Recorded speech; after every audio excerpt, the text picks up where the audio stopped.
परमपिता परमात्मा और उनके सभी पवित्र आत्माओं को नमस्कार। सतगुरु नामदान के समय स्पष्ट समझा देते हैं कि सतगुरु का दिव्य स्वरूप सदा हमारे अंदर रहता है।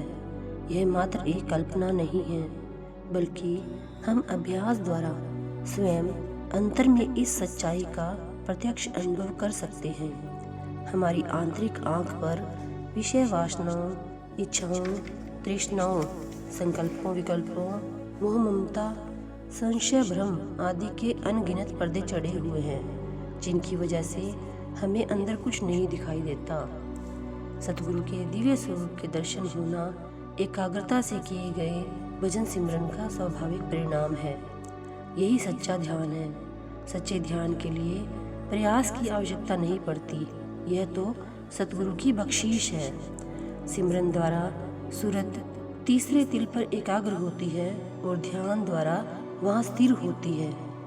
नदी के बहाव के विरुद्ध तैरते समय हमें किसी चट्टान का सहारा चाहिए ताकि उसको पकड़कर सांस ले सके, पानी के बहाव के साथ बहने से बच जाएं और फिर ऊपर की ओर तैरना शुरू करके अपने मंजिल पर पहुंच जाएं। इस प्रकार सिमरन भी हमें मन की नीचे और बाहर खींच कर लाने वाली प्रवृत्तियों के विरुद्ध तैरने में सहायता करता है।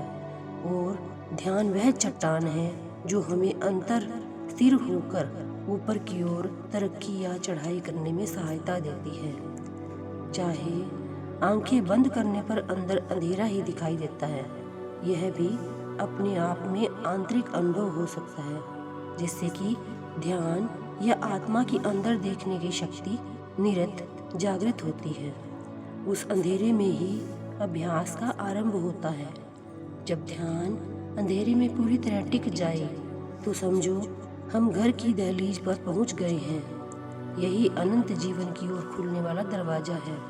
फिर ज्यों-ज्यों सिमरन करते हुए ध्यान अंधेरे में स्थिर होता जाता है, एकाग्रता में वृद्धि होती जाती है और अंत में ऐसी अवस्था में अंतर्धान हो जाते हैं जिसमें शरीर की कोई सुध बुध नहीं रहती। उस समय हमें अपनी चेतना के एक नए स्तर का आभास हो जाता है।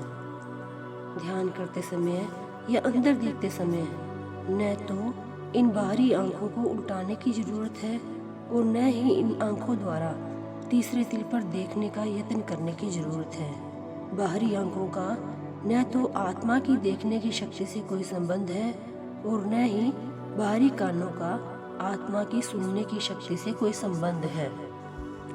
जब ध्यान तीसरे तिल पर पूरी तरह एकाग्र और स्थिर हो जाता है तो आत्मा की अंदर देखने और सुनने की शक्तियाँ निरंतर और सूरत खुद ब खुद जागृत और कार्यशील हो जाती हैं।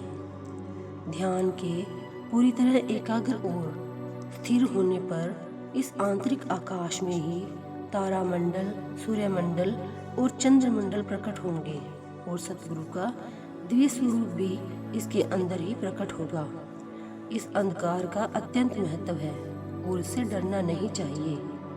जब सिमरन द्वारा एकाग्रता में वृद्धि होती है तो निरंतर अपने आप ही जाग पड़ती है और आंतरिक अंधकार प्रकाश में बदल जाता है। Thank you.